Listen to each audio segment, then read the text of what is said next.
Hello दोस्तों, नमस्कार। क्या हाल चाल। एक नई सीरीज शुरू करने जा रहे हैं हम। राजस्थान के अंदर लगभग हर एग्जाम में आपको वहां से क्वेश्चन मिलेंगे और मैं दावे के साथ कहता हूं हमारी जो भी क्लास होगी वहां से आपको बहुत कुछ सीखने को मिलेगा। तो शुरू करते हैं दोस्तों। जैसे कि हमारे राजस्थान के सिलेबस में हर जगह आपको कला एंड संस्कृति, इतिहास और भूगोल, ये तीन सब्जेक्ट तो हमेशा आप कोई भी एग्जाम दे लेना, फोर्थ ग्रेड से लेके आरएस ऑफिसर तक आप जो भी एग्जाम देंगे ये सब्जेक्ट आपको हमेशा मिलेंगे। तो हम शुरू करना चाहते हैं आपके लिए, बहुत ही अच्छा कंटेंट बनाया है, एकदम शॉर्ट एंड स्वीट। मैं वादा करता हूं आपको जो भी ये क्लास देख रहा है 10 से 20 मिनट जो भी देखेगा आराम से उसको इसके बारे में तो कोई भी क्वेश्चन आएगा तो छोड़ेगा नहीं। तो साथियों शुरू करते हैं। राजस्थान के जितने भी ऐतिहासिक घटनाएं हैं वो सारी कहां से शुरू होती हैं, जितने भी दुर्ग बने हुए हैं सबके अंदर से ही शुरू होती है लगभग, क्योंकि सारी जो भी लड़ाई हुई है लगभग अधिकार को लेके हुई है। किसी को मतलब सीट चाहिए राजा वाली, किसी को किला चाहिए पूरा। तो ये वाला टॉपिक बहुत ही इंपॉर्टेंट है। राजस्थान के जितने भी दुर्ग हैं, फोर्ट, सबका बहुत ही महत्व है। जितने भी विदेशी आक्रमणकारी आए हैं जिन्होंने इनको जाना फिर उन्होंने सोचा अपना बनाना तो शुरू करते हैं। जो हमारे 6 दुर्ग हैं यूनेस्को में शामिल भी हैं उनको तो पहले पढ़ते हैं, उसके बाद में बाकी। तो वो जो एक ट्रिक बनी हुई है चीकू गाजर आम वाली, तो उसमें हम चित्तौड़गढ़ है, कुंभलगढ़ है, गागरोन है, इस तरीके से जो 6 दुर्ग हैं। तो हमने सबसे पहले लिया है कुंभलगढ़ दुर्ग। और आप सोचेंगे कुंभलगढ़ दुर्ग क्यों लिया है? क्योंकि हमारे महान वीर योद्धा महाराणा कुंभा उन्होंने बनाया है, तो इस सीधी सी बात है कुछ तो खास होगा। क्योंकि मेवाड़ के अंदर 84 दुर्ग हैं, 84 में से 32 तो उन अकेले ने ही बनाए हैं, तो कुछ तो बात है। राणा कुंभा, इनके पिताजी मुकल और माताजी कौन? सौभाग्य देवी। तो राणा कुंभा जी के बाद जब ये सारंगपुर विजय करते हैं, सारंगपुर जीत लेते हैं, तब इन्होंने क्या बनवाया? विजय स्तंभ।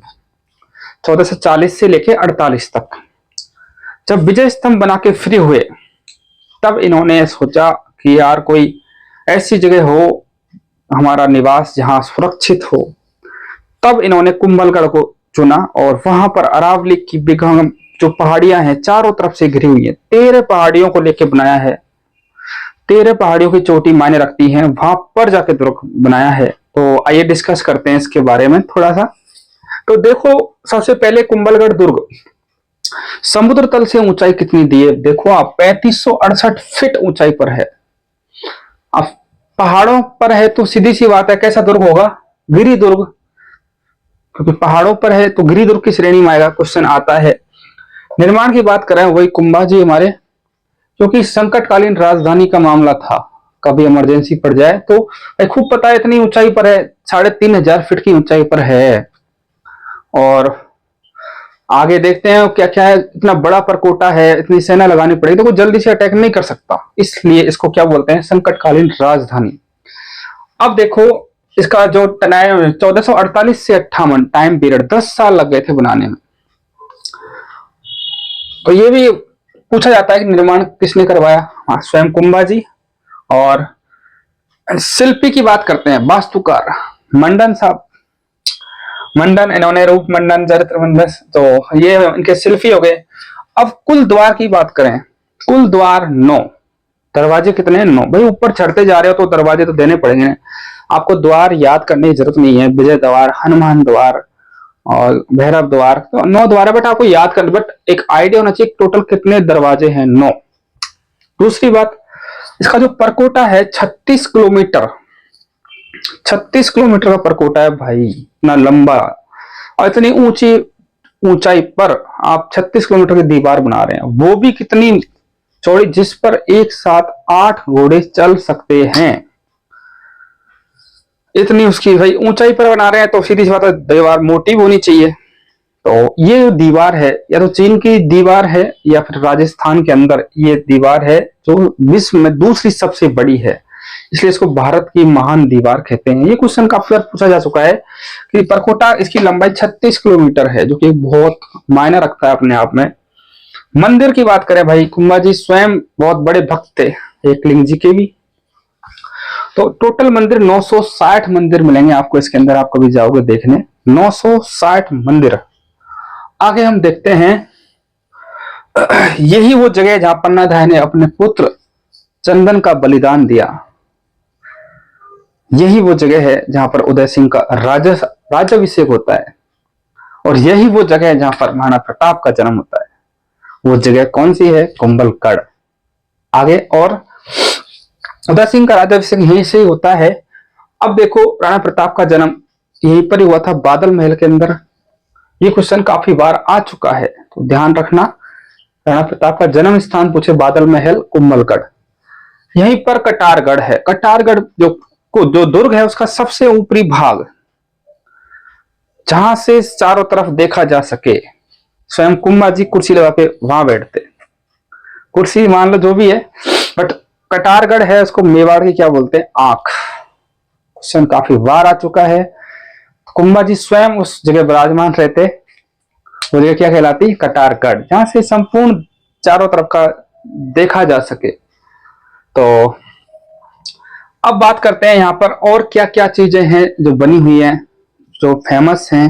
देखो, एक तो मामादेव तालाब है। यहाँ पर आपसे क्वेश्चन पूछा जा चुका है, पूछा जाएगा कि मामादेव तालाब किस दुर्ग के अंदर है, कहां पर है। तो आपका एक ही आंसर होना चाहिए, कुंभलगढ़ दुर्ग। आज आपका सभी आंसर, एक ही आंसर सभी क्वेश्चनों का, कुंभलगढ़ दुर्ग। आपसे पूछा उड़ना राजकुमार की छतरी कहां पर है? ये पृथ्वीराज राठौड़ साहब हैं, उड़ना राजकुमार की उपाधि है इनकी। इनका भी जीवन अत्यंत दुखी रहा। लास्ट में इनको, इनके खास जीजा थे, उन्होंने जहर के लड्डू मिलवा के मरवा दिया। तो उड़ना राजकुमार की छतरी कहां पर है?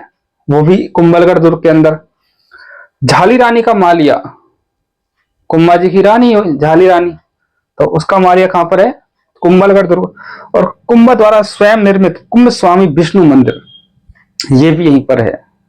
तो कुंभलगढ़ दुर्ग, जो कि एक बहुत ही महत्व रखता है दोस्तों राजस्थान के अंदर। कभी आप देखने जाओ तो जरूर देखना, उदयपुर जाओ, मेवाड़ जाओ तो जरूर देख के आना। चित्तौड़गढ़ के बाद में आप कोई दुर्ग राजस्थान का अच्छा बताते हैं तो वो है कुंभलगढ़ दुर्ग। तो एक व्यक्ति है, उसका काम क्या है? तुलना करना। बस होते हैं ना आपके अड़ोस पड़ोस में, कहीं ना कहीं तो आपको मिलेंगे ऐसे, हर जगह आप कुछ भी कर रहे हैं अच्छा बुरा, तो तुलना जरूर करेंगे वो। तो है तो बहुत ही महान व्यक्ति वो भी, तभी उसका नाम हम आज भी लेते हैं और पढ़ते हैं और उसकी तुलना करते हैं, तो क्वेश्चन भी आता है। देखो, अबुल फजल बहुत ही माइंडेड व्यक्ति था भाई। अबुल फजल की छोटी सी कहानी बताता हूं आपको। अबुल फजल है ना, इनका जन्म तो आगरा में हुआ है। वैसे तो विदेश में देसी है, बट जन्म स्थान इनका आगरा है। अबुल फजल जब अकबर के नवरत्नों में नहीं थे, तब उन्होंने कितने बार प्रयास किया वहां तक आने का। जब ये 15 साल के थे, तब तो इन्होंने पूरा पूरा मतलब इनको पूरा नॉलेज ले चुके थे इतिहास, कला, संस्कृति का। जब 20 साल के थे तो पढ़ाना शुरू कर दिया। तो इन्होंने बुक्स लिखी कई सारी, आईने अकबरी। तो ये अबुल फजल वही हैं, अकबर के नवरत्नों में शामिल व्यक्ति, अकबर का विश्वास पात्र भी मान लो। ये कहते हैं, इसकी तुलना करते हैं कुंभलगढ़ दुर्ग की। तो हो सकता है अबुल फजल वहां से जा रहे होंगे, तो इन्होंने हो सकता है पगड़ी वगड़ी बांध रखी होगी भाई, क्या पता राजस्थान में रहते तो बांध रखे। तो ये जैसे ही ऊपर उसको देखते हैं, देखते गए तो ऊपर यूं देखते देखते देखते देखते इनकी पगड़ी गिर जाती। ठीक है, इनकी पगड़ी गिर गई। तो अबुल फजल जी कहते हैं, ये वो दुर्ग है जिसको ऊपर तक देखने पर इंसान की पगड़ी गिर जाती है। और ये क्वेश्चन एग्जाम में आता है। देखो, आरपीएससी पूछती है, ऐसा कौन सा दुर्ग है जिसको देखने पर सर की पगड़ी गिर जाए? तो भी हुआ, उसका आंसर क्या होगा? कुंभलगढ़ दुर्ग। कर्नल टॉड साहब, मतलब इन्होंने क्या किया? घूमने का काम किया है। मतलब घूम घूम कर इतिहास पढ़ा है, लिखा है, देखा है, तो इनको बहुत ज्यादा नॉलेज है और इनको आज भी लोग पूछते हैं और इनकी कई भी बातों को सच मानते हैं। कुंभलगढ़ दुर्ग को किसकी संज्ञा देते हैं? एस्ट्रुकन। यूरोप में कोई जगह होगी या कोई स्थान होगा या कोई दुर्ग होगा ये मान लो, तो कर्नल टॉवर साहब इसको एस्ट्रूकन की संख्या देते हैं। अबुल फजल के बारे में जरूर याद रखना, ये राजस्थान के बहुत सारे दुर्ग हैं, सब भगवान जाने, या तो देख देख के आए हैं तभी जाके इन्होंने बोला है। किसी को बख्तरबंद कहा है, किसी को कमरकोट कह दिया, तो इनके बारे में हर दुर्ग के साथ साथ हमारा जुड़ा मिलेगा कोई ना कोई लिंक। इनकी जो तुलना है वो हम आज भी पढ़ते हैं, क्योंकि अकबर के नवरत्नों में शामिल थे, उनका प्रधान बनना वहां पे बहुत बड़ी चीज थी। तो इन्होंने जो भी कहा है ना वो हमको पढ़ना होगा, और एग्जाम में आरपीएससी या अधीनस्थ बोर्ड हमसे पूछेगा। तो कुंभलगढ़ दुर्ग के बारे में हम एक बार फिर से जल्दी रिवीजन कर लेते हैं। ऊंचाई 3568 फीट समुद्र तल से इतनी ऊंचाई पर है। कैसा है? गिरिदुर्ग है। निर्माण की बात करें 1440 से यानी 48 से 58 तक स्वयं कुंभा जी। इसके जो शिल्पी बात करें हमारे मंडन साहब, इन्होंने इसके वास्तुकार बोलते हैं जो। और इससे क्या जुड़ा हुआ है? कुल द्वार 9, परकोटा 36 किलोमीटर, जो कि भारत की महान दीवार कहलाता है, चीन के बाद विश्व की सबसे दूसरी बड़ी दीवार। और टोटल मंदिर 960। पन्ना था इन्होंने अपने पुत्र चंदन का बलिदान दिया था और उदय सिंह को बचाया, वो इसी जगह की बात है। किससे? बनबीर से। और उदय सिंह का राज्याभिषेक भी फिर यहीं पर होता है। और उसके बाद देखा जाए राणा प्रताप का जन्म भी यहीं पर है, मातल महल एंड कटारगढ़, जहां कुंभा जी साहब कुर्सी लगा के देखते निरीक्षण करते पूरे दुर्ग का, वो कटारगढ़ कहलाता। और मामादेव तालाब है यहाँ पर, कोंडा राजकुमार की छतरी भी है, और झाली रानी का मालिया है, एंड कुंभ स्वामी विष्णु मंदिर। तो दोस्तों हमने पढ़ा कुंभलगढ़ दुर्ग। आपको यहाँ से किसी न किसी एग्जाम में क्वेश्चन जरूर मिलेगा देखने को। मैं उम्मीद करता हूँ आपको अच्छे से समझ में आया होगा। और जो हमारे साथी हैं, मेरे 2 साथी या 3 साथी 5 साथी, जो भी अच्छे से कंप्लीट यदि हम देखते हैं अपने 5 दोस्तों पास भी भेजते हैं, तो मैं समझूंगा मेरा काम सिद्ध हुआ। सभी दोस्त लाइक करें एंड शेयर करना बिल्कुल नहीं भूलें, और जो नए साथी हैं वो सब्सक्राइब भी जरूर करें। Thank you.